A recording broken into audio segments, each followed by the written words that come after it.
एक नई देखो एक नई चीज थी। This meeting is being recorded by the. एक नई चीज थी विदेश में। फर्स्ट टाइम बाबा के रिप्रेजेंटेटिव डेलीगेट्स जा रहे थे, तो ये डेलीगेशन का फर्स्ट था। तो सबको बड़ी खुशी थी कि हमारा प्यारे बाबा का संदेश विदेश जा रहा है। और सभी रोज, कोई टाइम निश्चित नहीं था, लेकिन सब ने बहुत योग का संदेश दिया, अर्थात साकाश में। और परिणाम देखने में आया, मुझे जगदीश भ्राता जी ने वहां से ही एक पत्र लिखा कि मैं इस समय जकार्ता हूँ, और जकार्ता में बहुत अच्छी सेवा है। आप दादी जी से पूछ लीजिए, अगर आपको अलाउ करे तो आप आ जाओ। यहाँ सेवा का स्कोप बहुत है। लेकिन मैं स्वयं ही नहीं समझती थी कि मैं विदेश में सेवा करने जाऊं, क्योंकि मैं कहती थी मैं इतने थोड़ी इंग्लिश में लेक्चर कर लूंगी जो मैं विदेश में जाऊंगी। ये तो भाई सब हमसे परिचित है, तो हमको कह रहे। फिर भाई सब का आया, मैं देखो बर्मा में पहुंचा हूँ। बर्मा तो ऐसा समझो जैसे इंडिया है, और इंडियन भाषा चलती है यहाँ पर। इसलिए आप पता करो, आप यहाँ आओ, दादी जी आपको अलाउ करेंगे। मैं तब भी हिम्मत नहीं रखी। तो मैं ये कह रही हूँ, डेलीगेशन हमारा पहुंचा, लेकिन सबका परिणाम ये था कि जाने से पूर्व जैसे कि लोग इंतजार में थे कि कोई हमको सत्य बात बताने आएगा और हम सबकी बातें सुनेंगे। तो इस बात का बड़ा अटेंशन देने की जरूरत है कि जहां भी जाना हो, मान लीजिए आप किसी मैरिज में जा रहे हैं, जाने से पूर्व 10 मिनट 15 मिनट आप मैरिज के उस पंडाल को इमर्ज कीजिए, और वहां के जितने भी आने वाले हैं, आपके नजदीक के, दूर के, या उनके मिलने वाले कोई भी, इमर्ज करके आप उनको योग का साकार कीजिए। हो सकता है उस गैदरिंग के अंदर कोई देवकुल की आत्मा हो, और देवकुल की आत्मा आपके वहां पहुंचने से पूर्व आपसे संदेश दे लेने के लिए वो तैयार हो जाएगी। इससे आपको मेहनत कम करनी पड़ेगी, फायदा ज्यादा होगा। कहीं भी जाते हो, किसी शादी में जाते हो, किसी जन्मदिन पर जाते हो, यहाँ तक बाबा ने कहा कि अगर आपके ऑफिस की कोई गैदरिंग है और आप वहां जा रहे हो केवल अरेंजमेंट करने के लिए, लेकिन आप अरेंजमेंट के साथ साथ साकार दीजिए। हो सकता है कोई एक आत्मा प्यारे बाबा का संदेश लेने वाली बैठी। इस प्रकार आप अपनी सेवाओं को बढ़ा सकते हैं और अनेक आत्माओं को सत्य की राह दिखाकर सही दिशा पर ला सकते। तो ये सेवाएं हम सब बाबा के ब्राह्मण बच्चों को जरूर करनी चाहिए। जिस बात पर मैं एक कहानी सुनाती हूँ, वे हर बात को समझना है, कैसे करना है। बिना समझे अगर कोई करते हैं ना, तो कई बार फायदा नहीं होता है। तो मैं एक कहानी, अपने पुरानों ने, गणेश भाई वगैरह तो वो याद होगा सबको। तो कहानी थी, कहते एक पिता कहीं जा रहा था और पीछे अपने बच्चे को सारा बिजनेस सौंप गया कि बेटा पीछे सारा बिजनेस संभालना, मैं कुछ लंबे समय के लिए बाहर जा रहा हूं। और पिता ने 3 शिक्षाएं, 3 शिक्षाओं को ख्याल रखना, इसलिए तुम ठीक बिजनेस करोगे और मैं समझते मेरे आने पर बिजनेस भी फ्लरिश करेगा। 3 शिक्षाओं में कहते, पहली शिक्षा उन्होंने दी कि मीठा खाना, दूसरी शिक्षा दी, छाया में जाना, छाया में आना। काम पर जाओगे तो छाया में जाना, छाया में आना। और तीसरी शिक्षा, किसी को देकर तुम्हें मांगने न जाना पड़े, मांगना नहीं।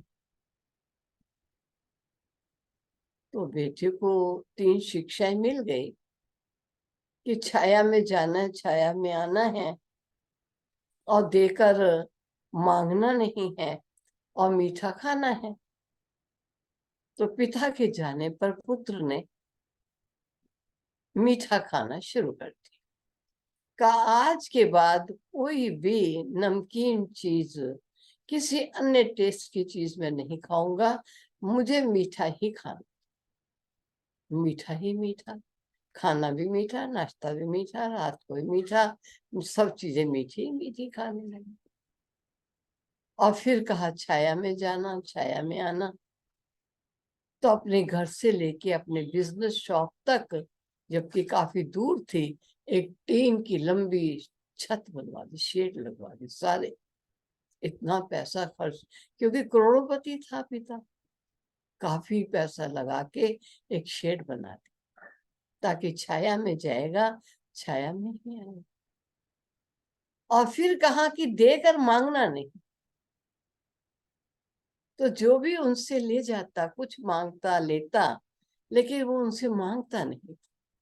और आज की दुनिया में कौन है जो लेके अपने आप देने आएगा? तो कोई दयानतदार शायद होगा। वो जो धन है वो देता रहा, पदार्थ था वो देता रहा, और काफी कमजोर, निर्धन और निर्बल हो गया।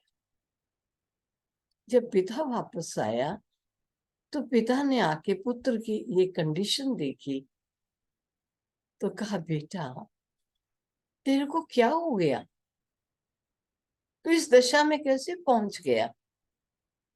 कहा पिताजी ये आपकी शिक्षा की बदौलत है, ये आपने जो शिक्षाएं दी हैं उन शिक्षाओं का मैंने पालन किया है, और उसके परिणाम स्वरूप मैं आज इस दशा में पहुंच गया।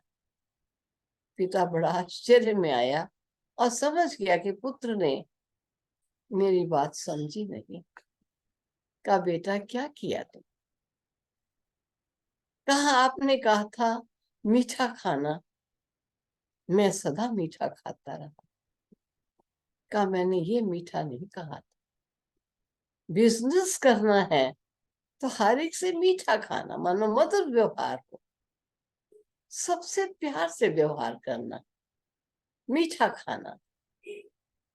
ये तो नहीं कहा था तुम खाना, नाश्ता और डिनर सब मीठा खाने शुरू कर दो। हर एक से जो तेरा माधुर्य व्यवहार होगा, मिठास भरा व्यवहार होगा, ये मिठास है, तुमने वो खाया तो तबीयत तो खराब होगी। और फिर कहा दूसरा, आपने कहा था छाया में जाना, छाया में आना, तो मैंने टीन शेड लगवा दी घर से लेके वहां तक, इतना करोड़ों रुपया मैंने लगा दिया, मजदूर लगे रहे, कितना कुछ हुआ, लेकिन मैं छाया में गया और छाया में आया। कहा बेटा मैंने ये नहीं कहा था, छाया में जाना, छाया में आने का मतलब था कि प्रातः जल्दी से जल्दी अपने काम धंधे में जाना, और जल्दी रात को देरी से सूरज छिपने के बाद अपने काम से वापस आना।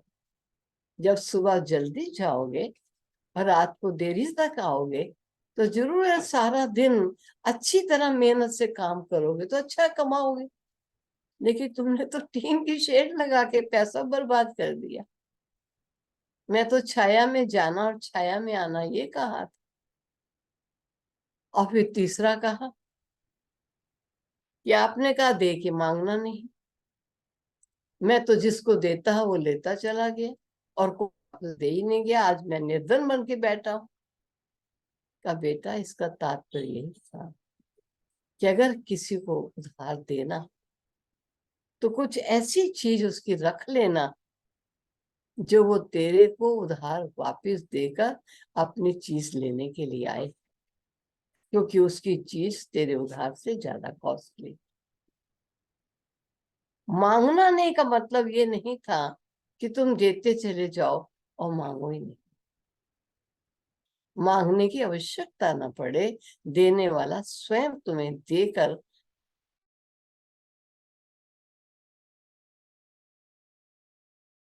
पिता ने शिक्षा तो अच्छी थी, लेकिन अगर उस शिक्षा को सही रूप से पालन नहीं किया तो उसका परिणाम क्या निकला। ऐसे कई बार मैं देखती हूँ, हमको हमारे बाबा ने बहुत अच्छी शिक्षाएं दी। प्रातः से लेके रात्रि तक की बाबा की शिक्षाएं, अगर उन शिक्षाओं को सही रूप से जीवन में धारण नहीं करते तो हमारा भी परिणाम वही होता है जो परिणाम उस प्राणी के पुत्र का हो। बाबा भी हम बच्चों को कहते हैं, बच्चे मेरी याद में भोजन खाओ। ऐसा नहीं कहता भोजन नहीं खाना, खाओ, मेरी याद में खाओ। हमने ये शब्द तो याद रखा भोजन खाना है, लेकिन याद में खाना है ये हम विस्मृत हो जाते। और बाबा का ये कहना कि जब तुम मेरी याद में नहीं खाओगे तो माया उस भोजन को खाएगी और खाकर वो पहलवान बन जाएगी, शक्तिशाली बन जाएगी और आप पर ही वो अटैक करेगी। और फिर आप कहोगे माया समय प्रति समय हम पर अटैक करती।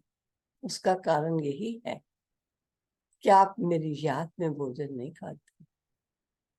आधी बात याद रखते हो और आधी बात भूल जाते हो। क्या करना है वो नहीं याद रखते हो, याद में रह के भोजन खाना ये भूल जाते हो।